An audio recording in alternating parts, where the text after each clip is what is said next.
मैं खुदावंद से मोहब्बत रखता हूँ क्योंकि उसने मेरी फरियाद और मिन्नत सुनी है। चूंकि उसने मेरी तरफ कान लगाया, इसलिए मैं उम्र भर उससे दुआ करूँगा। मौत की रस्सियों ने मुझे जकड़ लिया और पाताल के दर्द मुझ पर आ पड़े। मैं दुख और गम में गिरफ्तार हुआ। तब मैंने खुदावंद से दुआ की, क्या है खुदावंद, मैं तेरी मिन्नत करता हूँ, मेरी जान को रिहाई बख्श।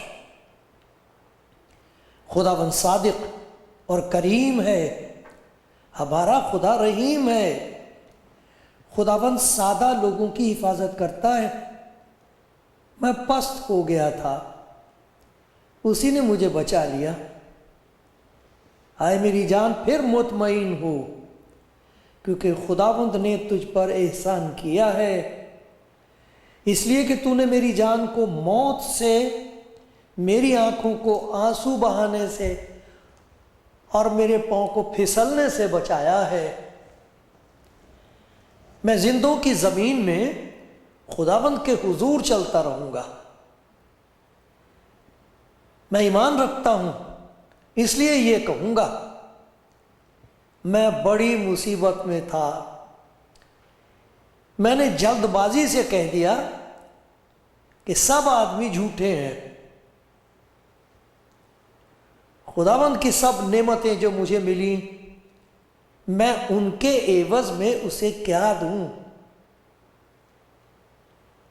मैं नजात का प्याला उठाकर खुदावंद से दुआ करूंगा। खुदावंद के हुजूर अपनी मन्नतें उसकी सारी कौम के सामने पूरी करूंगा। आप कलाम जिंदगी प्रोग्राम देख रहे हैं। प्यारे भाई, प्यारी बहन, खुदावंद के प्यारो, आप सबको सलाम कहता हूं। आपकी सलामती के लिए दुआ करता हूं। मेरी फरियाद ये है कि खुदावंद का कलाम जब आप सुनते हैं तो कुछ ऐसा रहम हो जाए कि ये बात समझ में भी आ जाए और दिल तक भी पहुंच जाए। हमारा खुदा रहीम है, रिहाई देने वाला है, जिंदगी को मौत से, मौत के मुंह से छुड़ाकर जिंदगी में दाखिल कर देने वाला खुदावंद है। उस खुदावंद का प्यार आप तक पहुंचे, उसका रहम हमारी जिंदगी में आज काम करे, ताकि हम जिंदगी के हर एक दिन उसकी शुक्रगुजारी करते रहें।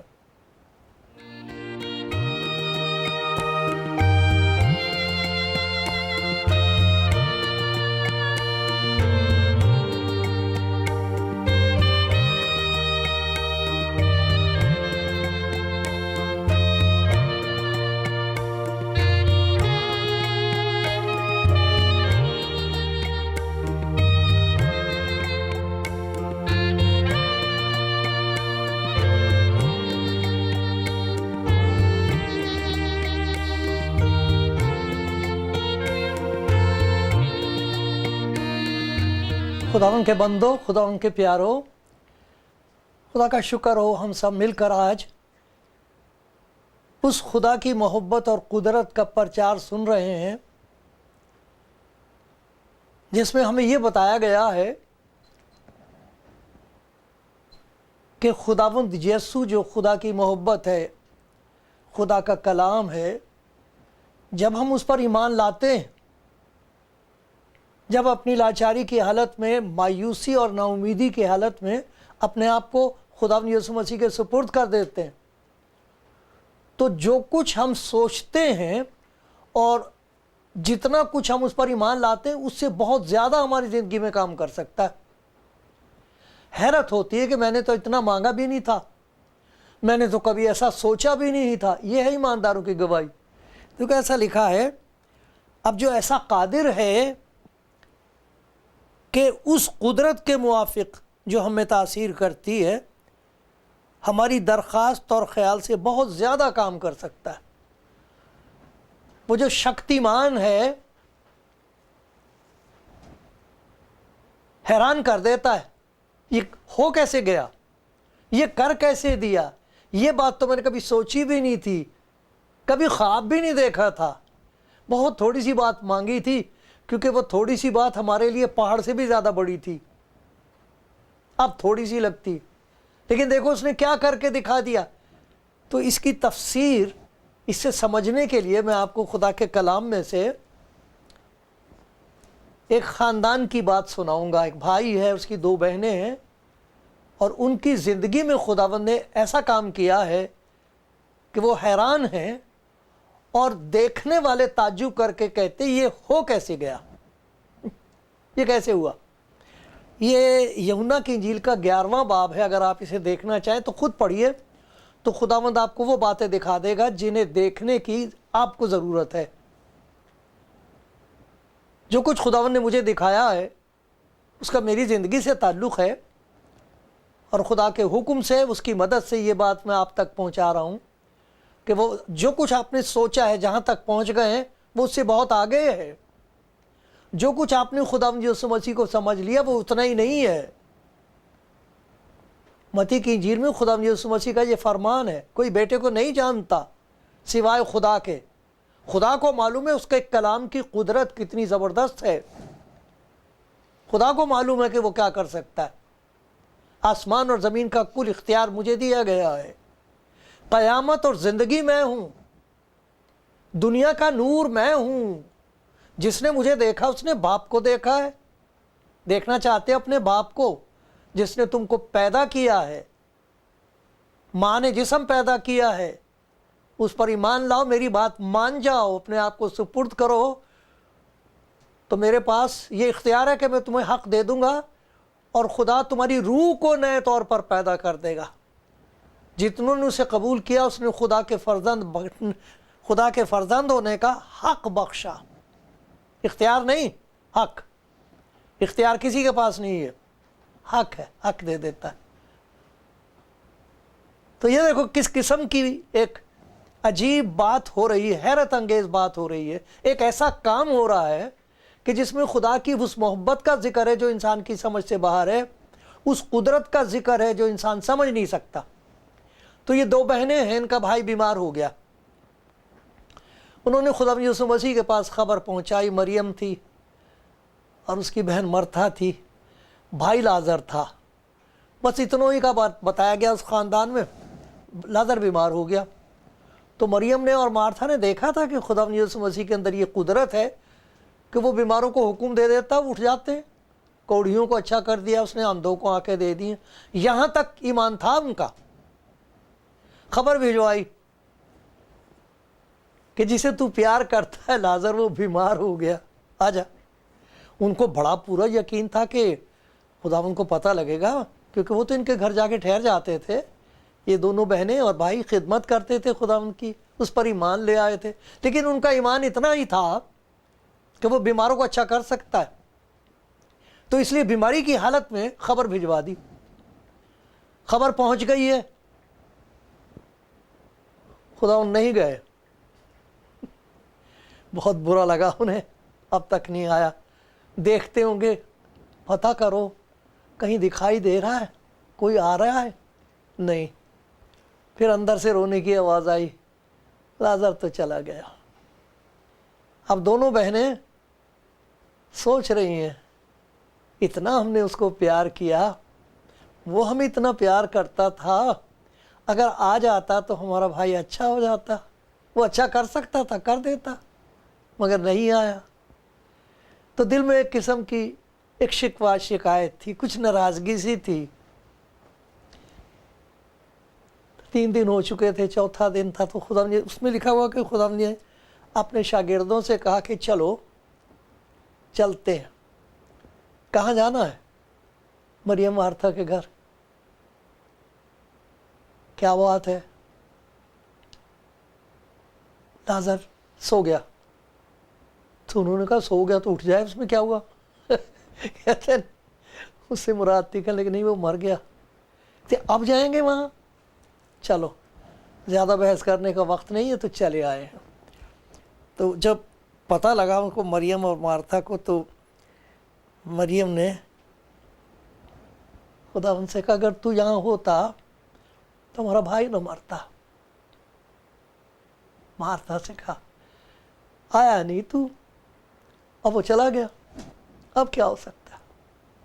खुदा ने यीशु मसीह ने कहा कि अगर तू ईमान लाएगी तो खुदा का जलाल देखेगी, ज़बरदस्त जलाल देखेगी खुदा का, अगर तू ईमान लाएगी।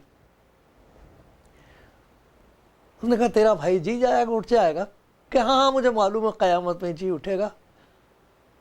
क्या क़यामत की इंतज़ार करने की उतनी, क़यामत तो तेरे साथ में है, क़यामत और ज़िंदगी तो मैं हूँ, कह तो दिया उसने। उन्होंने कहा मैं ईमान लाती हूँ, बहुत ईमान है तुझ पर, लेकिन बात तो नहीं बनती, लाजर तो नहीं है यहाँ, हमारा भाई तो यहाँ नहीं है, आज तो 4 दिन होगा उसको मरे हुए, तो सड़ गया होगा। उसने कहा मैंने कहा नहीं तुझे, अगर तू ईमान लाएगी तो जो कुछ तू अब तक समझी उससे ज़्यादा समझ जाएगी, जो कुछ तेरा ईमान अब तक है उससे ज़्यादा आगे बढ़ जाएगा ईमान तेरा। कहाँ है वो? तो उनका तो उसको तो 4 दिन हो गए, 4 दिन हो गए, अगर तू यहाँ होता तो फिर मरता ना हो। खुदा यीशु मसीह की आंखों में आंसू देखे उन्होंने, किस वजह से? इसलिए कि लाजर मर गया था। आंख में आंसू इसी आ गए कि देखो ये सब कुछ जानते हुए भी नहीं जानते हैं, अब तक इनको पहचान ही नहीं हुई है कि मैं कौन हूं। इनको अभी तक इस बात का यकीन नहीं कि आसमान और ज़मीन का कुल इख्तियार मुझे दिया गया है, अभी तक इनकी समझ में नहीं आया। उनकी नादानी पर, उनके शक पर, उनके दुख पर रो पड़ा वो कि उसकी आंखों के आंसू बहने लगे। तो वो जो आए थे दूसरे यहूदी साथ साथ थे, जो लोग पड़ोसी थे, देख के कहने लगे देखो कितना प्यार करता था वो, कम से कम उन आंसुओं का जो पैगाम था उनको मिल गया। उन्होंने आंसू पढ़ लिए, इतना प्यार। उसके बाद क्या हुआ? खुदा मुझे यीशु मसीह ने कहा कहाँ रखा उसको? कहने लगा ये है। तो खुदा मुझे यीशु मसीह ने कहा इस पत्थर को हटाओ। तो वो बहन कहती है, तो मर्था ने उससे कहा खुदावंद उसमें से तो अब बदबू आती है, बदबू आती है, क्योंकि उसे 4 दिन हुए। यीशु ने उससे कहा क्या मैंने तुझसे कहा ना था कि अगर तू ईमान लाएगी तो खुदा का जलाल देखेगी? तुझे बदबू आ रही है, तू जलाल देखेगी। बस उन्होंने उस पत्थर को हटाया। फिर यीशु ने आंखें उठाकर कहा बाप मैं तेरा शुक्र करता हूँ कि तूने मेरी मिन्नत, तूने मेरी सुन ली। और मुझे तो मालूम था कि तू हमेशा मेरी सुनता है, मगर इन लोगों के पास जो आसपास खड़े थे मैंने ये कहा ताकि वो ईमान लाएं कि तू ही ने मुझे भेजा। ये कहकर उसने बुलंद आवाज से पुकारा आ लाजर। सन्नाटा छा गया। मुर्दे से बात कर रहा हो। मुर्दे सुन सकते हैं? हाँ ऐसा ही तो होगा, क़यामत में जब वो आएगा तो उसकी आवाज़ सुनेंगे, मुर्दे उठ जाएंगे। तो यहाँ एक नमूना है, लाजर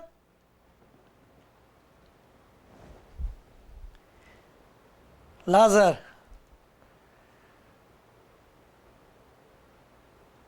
निकला। बड़ी जोर से कहा उसने, लाजर निकला। और लिखा है कि वो जो मर गया था वो कफन से हाथ पांव बंधे हुए निकल आया और उसका चेहरा रुमाल से लिपटा हुआ था। यीशु ने उनसे कहा इसे खोलकर जाने दो। शायद आपके जहन में भी ये सवाल पैदा हो, मैं भी ये सोच रहा था कि आए खुदा तूने मौत के बंधन खोल दिए, कफन के बंधन क्यों नहीं खोले? कफन के बंधन भी तो खोल सकता था। अरे सभी कुछ खुल जाता, कब्र का मुंह खुल गया, मौत के बंधन खुल गए। लाजर के कान खुल गए, ये तो मेरा खुदावंद है, अरे ये तो मेरे खुदावंद की आवाज है।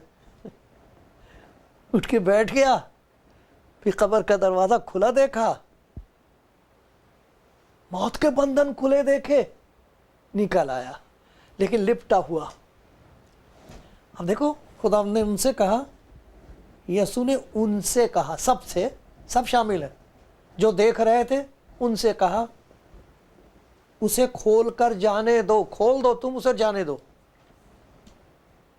तो सोच सकते थे तुम बंधन तो मौत के तो खोल दिए तूने, ये कफन के बंधन क्यों नहीं खुले? एक बहुत बड़ा सबक है जो मुझे मिला,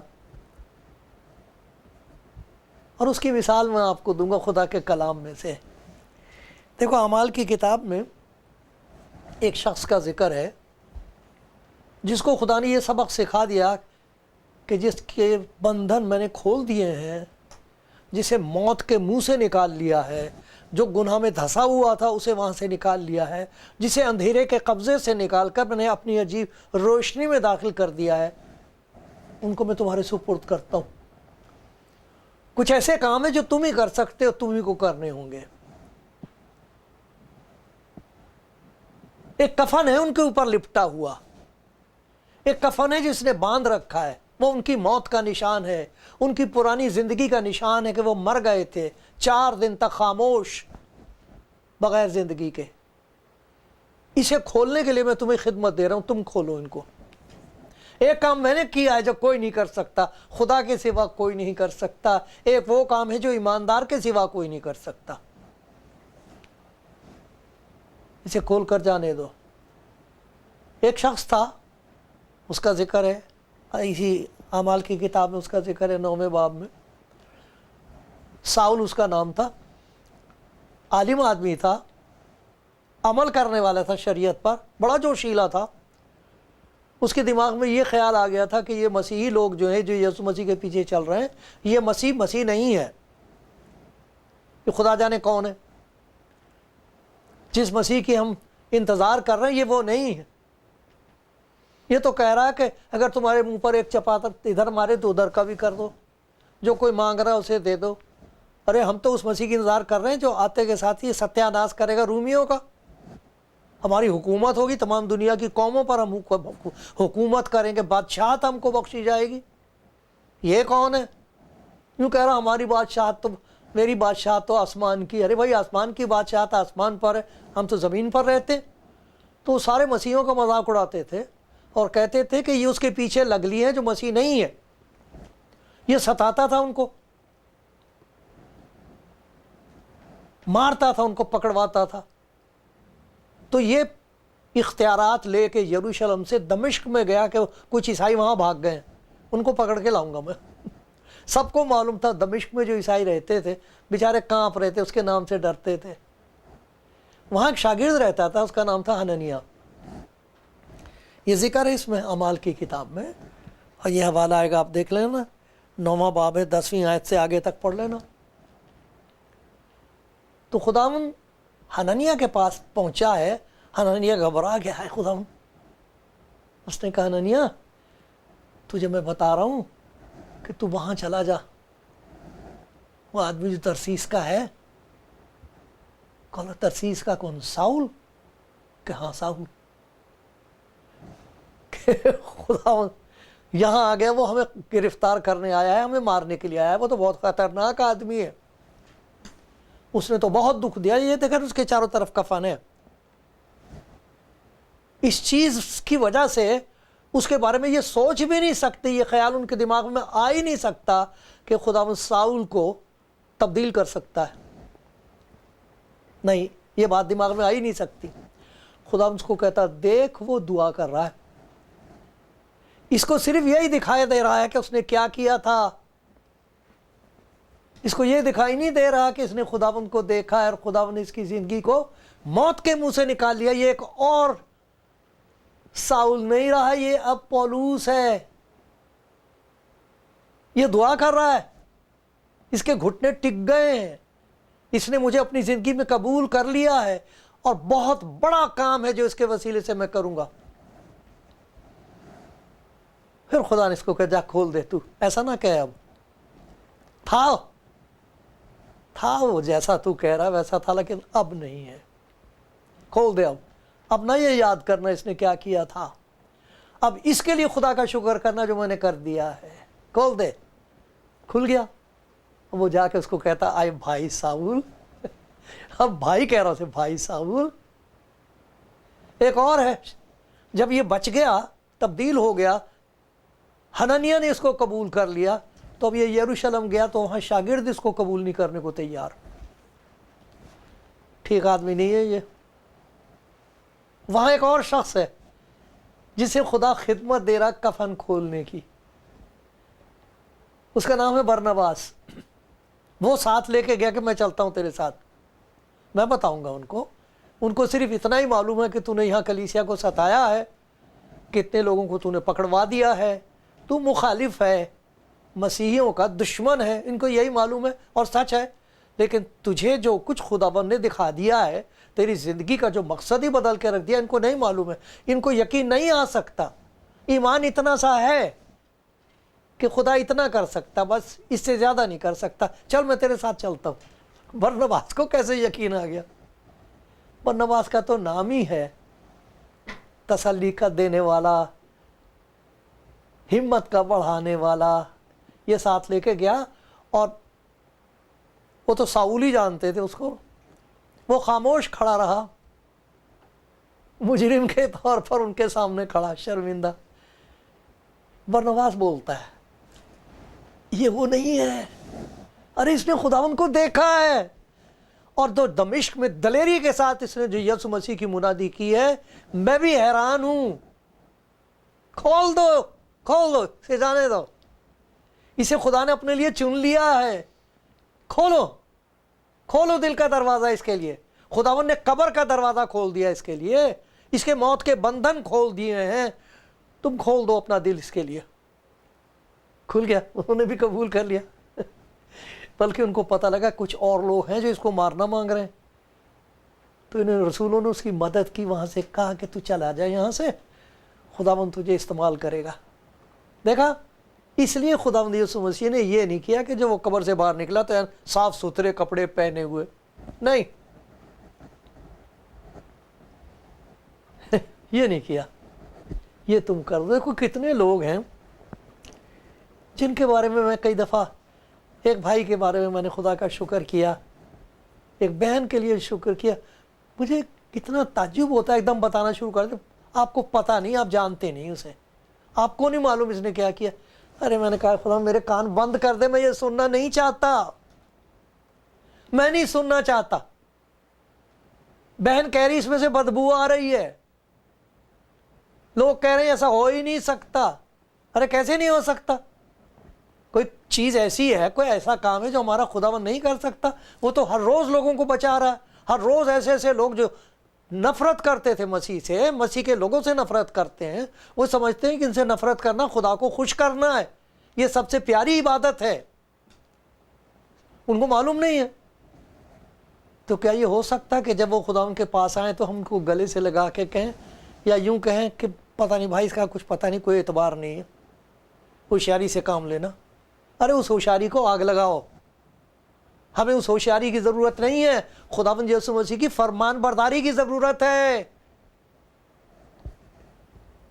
हननिया को खुदावंद ने समझा दिया, देख वो दुआ कर रहा, अरे देख ये मेरी बहन मुनादी कर रही है, ये देख मेरा भाई खिदमत कर रहा है, देखो ईमान रखो। वो जो ऐसा कादिर है जो हमारी मांगने से और सोचने से बहुत ज्यादा काम कर सकता है, हर रोज ये काम कर रहा है। हमसे कहता कलीसिया से, इन्हें खोलकर जाने दो, मैंने इससे काम लेना है, जाने दो, ये अपनी सारी रासबाजी हैं, जाने दो, इसे खोलकर जाने दो।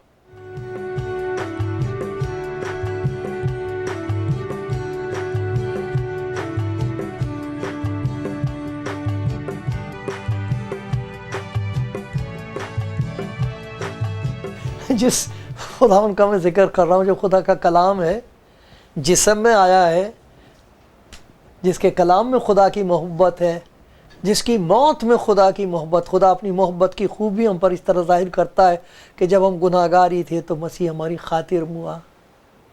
उसके कलाम में, उसके काम में, हर चीज़ में खुदा की मोहब्बत है। मैं उसका जिक्र कर रहा हूँ। वो ज़िंदगियों को बचा लेता है, फिर उनको बनाता है, ऐसा बना देता है कि देखने वाले हैरान होते हैं और उनको यकीन नहीं आता अपनी आंखों पर। यकीन मानना मुश्किल हो जाता है कि ये वही बहन है, ये वही शख्स है जिनके बारे में हमने ये सुना था, जिनकी ज़िंदगी में हमने ये देखा था, जिसकी ज़बान से हमारा दिल ज़ख्मी हुआ था। ये वही है जिसने हमारे लिए रास्तों में कांटे बिछाए थे। अरे इसने तो हमको बहुत दुख दिया था। ये दुआ करता और खुदा इसकी सुनता है।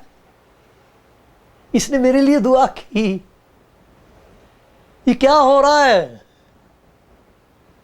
एक तरफ तो ये कि शैतान हमें इस्तेमाल करेगा और हम ये चाहेंगे कि किसी लाश में से जो बदबू आ रही वो बदबू आती रहे।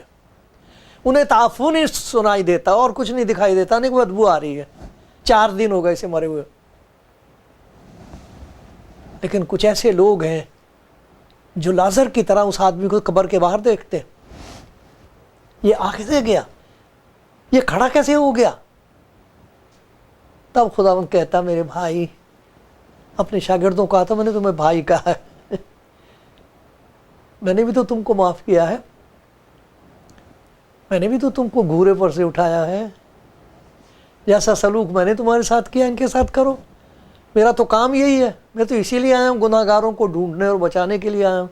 यही तो मेरा काम है, इसीलिए तो मैंने अपनी जान दी है। अब ये ले आया है मेरी मोहब्बत पर ईमान। मेरी मोहब्बत इसके अंदर ऐसा काम करेगी कि ये बदल कर और ही तरह का इंसान हो जाएगा। इसका दिल मत तोड़ो, इसे कबूल करो, इसकी मदद करो। देखो तो खुदावंद खड़े कर रहा है इस वक्त तमाम दुनिया में लोग, जवानों को, भाइयों को, बहनों को, जो कुछ कर सकते हैं उनके लिए करो। उन्हें प्यार करो, उनको फ़ोन करो, उनसे बात करो, शुक्रगुजारी करो, उनकी हिम्मत बढ़ाओ। अगर आपके पास तौफीक खुदा ने दी, उनकी मदद करो। वरना ये जकड़े रखता है शैतान, कोई ना कोई फंदा डालता रहता है कि हम खुदा का काम ना कर सके। ऐसा ना होने दो। हननिया की तरह जाओ, बरनबास की तरह खुदा के काम में आओ। खुदा आपको आवाज़ दे रहा है, देखो तो आपको क्या करना है। और कभी ना उम्मीद ना हो, अपनी तरफ से भी और किसी और की तरफ से भी। हमारा खुदावंद मुर्दों को जिंदा करता है, आज भी कर रहा है, करता रहेगा।